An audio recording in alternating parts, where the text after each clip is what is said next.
Can I do a little lead in about a new report Yeah. that we're putting out? Yeah. Okay, that's what I'll do. Okay. 3, 2. Our organization has worked on the Colorado River for many years. And that's because what happens on the Colorado River doesn't stay on the Colorado River. What happens on the Colorado River has ripple effects all throughout the American West. Communities that are directly in the watershed, whether you are Moab or Las Vegas, or communities like Denver or Salt Lake City or Los Angeles, which aren't even in the Colorado River watershed, but they have direct relationships to it.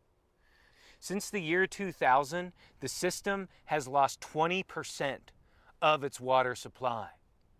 And some of the top scientists in the nation believe that we could lose another 20%. 40 million people in the American West depend on the Colorado River system. Here's our 9 recommendations.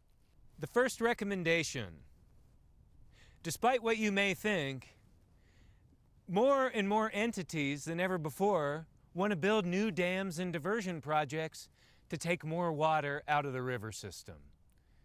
Aside from a couple of select tribal projects that deserve to have water, that have had water taken from them, we believe that regulators and officials cannot approve any more new dams and diversions on the Colorado River system, period.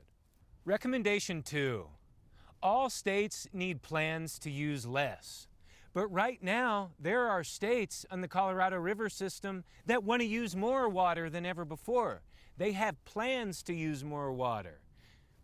We need them to use less, and we need them to commit to using less. Number 3, we need better data.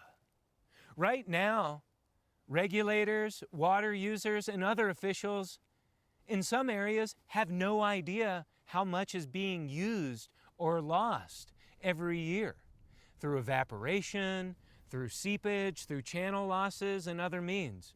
We need to invest in ways to be able to account for every drop, not just the biggest drops. Number 4, we have to change and fix the antique plumbing problems at Lake Powell and Glen Canyon Dam. That system is an important regulating mechanism to deliver water to cities like Las Vegas, Los Angeles, and Phoenix. Right now, there are major issues within that dam that could prevent enough water from getting down to those communities when they really need it. Number 5, tribes need to get the water that they're owed, or they need to be compensated for it. Right now, we have non-native entities and governments profiting off of tribal water. Those tribes, in many cases where they have senior water rights that have not yet been fulfilled, need to be compensated or equipped for that. And that will come at a cost to other water users who are currently using tribal water. That needs to change. Number 6, we need big cities to tackle wasteful use. We need other communities in the Colorado River Basin in those big cities like Los Angeles or Salt Lake or Denver that rely on the river system to follow in line with Las Vegas. Remove useless and decorative turf that isn't serving anybody's interest. Remove other types of waste. When you see sprinklers watering pavement and blacktop and sidewalks, you need to call it out. Tell people that you want change. Number 7, let's protect endangered species. We've seen some very odd behavior from regulators in recent years, downlisting species that were endangered or threatened to be endangered because of certain hydrologic conditions. But if the best scientists are telling us that we're going to have less and less water in a system in the future, we need to be preparing accordingly, and we need to be preparing for those species that can't speak for themselves. Recommendation number 8, we need to make farms resilient to new realities. Agriculture is the #1 user of water on the Colorado River system. We can debate the necessity and the utility of certain crops all day long, but one thing that we do know is that people need to eat.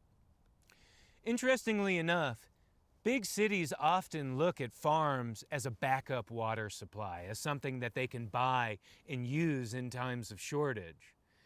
But there will come a tipping point. You can only take so much water out of farms to give to a big city, and you need certain amounts of water to grow food.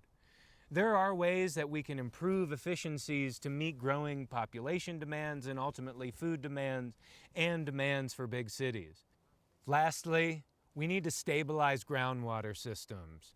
Our aquifers and other types of groundwater systems are inherently connected to the Colorado River system. If we are not thinking about our groundwater or thinking that it's an analog supply that we can tap endlessly, we are sadly mistaken. New reports show that we are losing billions of gallons of groundwater every year. That has major impacts on ultimately what shows up in the river and ultimately what we may absolutely desperately need in the future. We need to think about groundwater more. Just because we can't see it every day doesn't mean it doesn't exist and doesn't mean it's not important for our water future. If we want to balance a system that 40 million people depend upon, we need to get ourselves in balance. So that's why we have these 9 recommendations. I hope you will take a look at them. I hope you will consider them. And I hope you will tell your elected officials and representatives to heed the call. Thank you.